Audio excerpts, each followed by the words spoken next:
Hai sahabat misteri Naga Purbo Channel. Kali ini saya akan membawakan kisah nyata yang berjudul Pocong Wajah Gosong. Sebut saja Didi, bekerja sebagai sopir charteran memakai mobil pribadinya. Banyak yang memesan jasanya dari kalangan biasa sampai ada juga seorang pilot. Siang itu Didi ditelepon oleh salah satu langganannya yang bekerja sebagai pilot, dan kebetulan si pilot, sebut saja Pak Herman, tidak membawa mobil, jadi minta jasa Didi buat jemput dia. Kebetulan rumah Pak Herman itu di salah satu komplek yang terbilang mewah lah. Tapi untuk melewati komplek tersebut mesti melewati jalan pemakaman umum yang luas, karena jalan itu lebih cepat sampai di rumah Pak Herman. Sampai waktu itu menunjukkan pukul jam 10 malam dan lumayan sepilah jalan ke arah komplek mewah itu. Walau ada kampung, tapi ya jaraknya agak jauh dari area komplek mewah itu. Sambil berbincang-bincang, mereka mengusir keheningan di dalam mobil, bicara ngalur ngidul. Dan Pak Herman sedikit bercerita, kata warga setempat sih, katanya area pemakaman yang bakal dilewati nanti, katanya sering terjadi penampakan atau gangguan mistis. Didi pun menjawab, Bapak, hari gini masih aja percaya Pak, sama-sama yang begituan. Saya ini bekerja jadi sopir, nggak pernah tuh lihat yang namanya hantu. Aman-aman saja Pak, tutur Didi.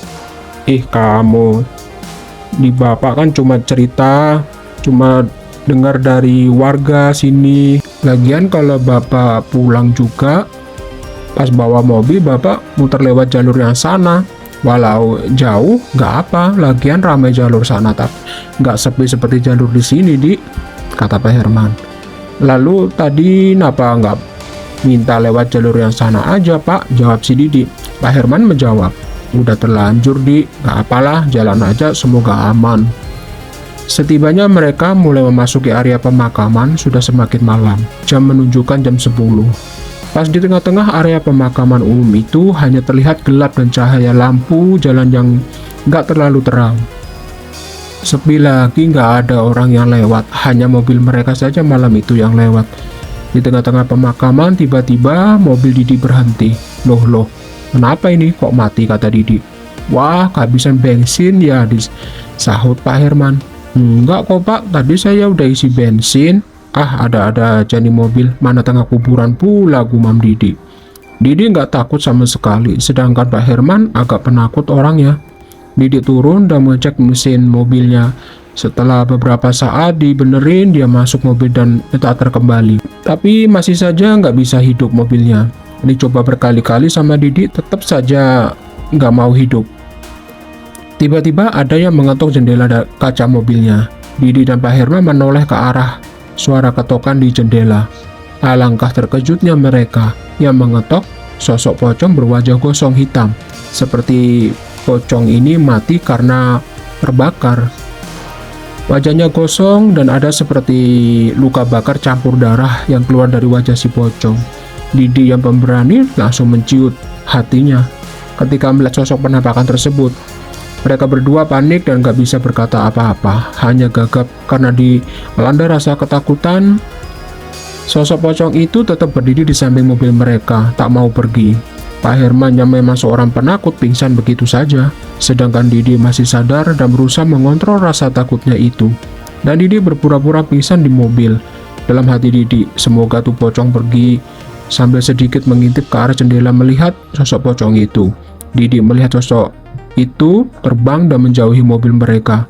Bangunlah Didi dari pura-pura pingsannya ya. Rasa takutnya hilang seketika.